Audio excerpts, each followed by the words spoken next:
गणपति बाप्पा मोरया, मंगल मूर्त मोरया।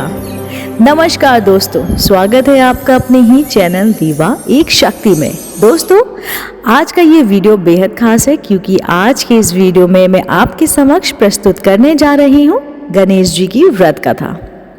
पौराणिक कथाओं के अनुसार एक बार भगवान शंकर और माता पार्वती नर्मदा नदी के तट पर बैठे हुए थे। बैठे बैठे वो ऊबने लगे तो माता पार्वती ने महादेव जी से कहा, चलिए चौसर खेलते हैं। महादेव माता पार्वती की बात सुनकर चौसर यानी कि चौपड़ खेलने के लिए तैयार हो गए। अब उनके सामने एक परेशानी थी कि उनके खेल में हार और जीत का फैसला करने वाला कोई तीसरा साक्षी नहीं था। इनका हल निकालने के लिए शंकर महादेव ने आसपास से घास के कुछ तिनके इकट्ठा किए और उससे एक पुतला बना दिया। फिर उसमें जान डालकर उसे कहा, हे पुत्र, मैं और पार्वती के साथ चौपड़ खेलूंगा और तुम हम दोनों के खेल से साक्षी बनोगे। खेल के अंत में कौन विजयी होता है, तुम्हें इसका निर्णय करना है। उस पुतले ने इतना कहने के बाद महादेव और माता पार्वती ने चौपड़ का खेल खेलना शुरू कर दिया। दोनों ने बारी बारी से 3 बार चौपड़ का खेल खेला और संयोग से तीनों ही बार माता पार्वती की जीत हुई। जब दोनों ने खेल संपन्न हो गया, उनका यानी कि खेल खत्म किया और उस पुतले से विजयी होने का नाम पूछा, तो उसने महादेव को इस खेल का विजयी घोषित कर दिया।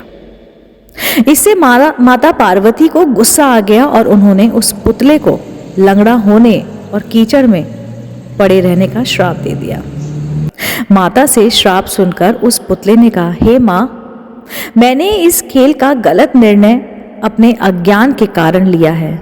मैंने किसी गलत इरादे से यह निर्णय नहीं लिया है। कृपा करें और मुझे क्षमा करें। पुतले की बात सुनकर माता पार्वती को दया आ गई और उन्होंने उनसे कहा, 1 साल बाद यहाँ पर गणेश की पूजा करने के लिए नाग कन्या आएगी। उसने पूछकर तुम गणेश व्रत और पूजन करना। ऐसा करने से तुम्हें मनोवांछित फल मिलेगा। इतना कहकर माता पार्वती और महादेव वहां से वापस कैलाश की तरफ चले गए। 1 साल की बात के बाद उसी स्थान पर नाग कन्या आई। जब उन्होंने गणेश व्रत के पूजन की विधि शुरू की तो उस श्रापित पुतले ने उनसे इस पूजन की विधि बताने की प्रार्थना की। नाग कन्या ने विस्तार से उस पुतले को गणेश पूजन की विधि बताई। इसके बाद उस पुतले ने विधि अनुसार 21 दिनों तक गणेश जी का उपवास किया और उनका पूजन किया। इस पूजन से गणेश जी काफी प्रसन्न हुए और उन्होंने उस पुतले को मनोवांछित वर मांगने के लिए कहा। पुतले ने कहा, हे प्रभु, आप मेरे पैरों में इतनी शक्ति दे दें कि मैं कैलाश पर्वत जाकर अपने माता पिता से मिल सकूं और उन्हें प्रसन्न कर सकूं। गणेश जी ने तथास्तु बोला और वहां से चले गए। इसके बाद पुतला रूपी वह बालक चलते हुए कैलाश पर्वत तक पहुंचा और वहां पर वह भगवान शिव से मिला।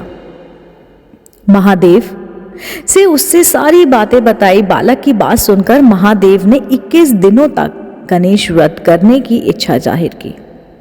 दरअसल चौपड़ के खेल वाले दिन माता पार्वती महादेव से भी नाराज होकर कैलाश छोड़कर वहां से चली गई थी। माता पार्वती को मनाने के लिए महादेव ने भी 21 दिनों तक गणेश व्रत किया। ऐसा करने से माता पार्वती 21वें दिन कैलाश पर्वत वापस आई और उनके मन में महादेव के लिए जो नाराजगी थी वो भी खत्म हो गई। माता पार्वती के पास आने के पर महादेव ने सारी बात उन्हें बताई। यह सुनकर माता पार्वती के मन में भी अपने बड़े पुत्र कार्तिकेय से मिलने की इच्छा उत्पन्न हुई। उन्होंने 21 दिनों तक गणेश व्रत करने का निर्णय लिया। उस पुतले स्वरूपी बालक द्वारा बताई गई विधि के अनुसार माता पार्वती ने 21 दिनों तक गणेश जी का उपवास किया और विधि विधान से पूजा अर्चना भी की। व्रत के 21वें दिन ही कार्तिकेय खुद ही अपनी माता पार्वती से मिलने के लिए कैलाश पर आ गए। आगे चलकर इस कथा और व्रत के बारे में कार्तिकेय ने विश्वामित्र जी को भी बताया। विश्वामित्र जी ने भी 21 दिनों तक यह व्रत रखकर गणेश जी की पूजा की। भगवान गणेश ने प्रसन्न होकर उन्हें ब्रह्म ऋषि होने का वरदान दे दिया। कहानी से हमें सीख मिलती है कि गणेश चतुर्थी व्रत कथा के जरिए गणपति देव को प्रसन्न किया जा सकता है। सच्चे मन से इनका उपवास करने से आपकी हर एक मनोकामना शीघ्र ही पूरी हो जाती है। मेरे साथ कहिए, जय गणेश की, जय माता पार्वती की। दोस्तों, मेरे द्वारा सुनाई गई कहानी अगर आपको पसंद आती है, आज गणेश चतुर्थी है, इस गणेश चतुर्थी के अवसर पर मैं ईश्वर से कामना करती हूँ, मैं गणपति ईश्वर से, भगवान से प्रार्थना करती हूँ कि आपकी हर एक मनोकामनाएं पूर्ण हो, आपके घर में खुशियाँ आए, आपके घर में रिद्धि सिद्धि बुद्धि का वास हो। मिलती हूँ मैं जल्दी अगले नई रोचक कहानी के साथ। तब तक के लिए नमस्कार।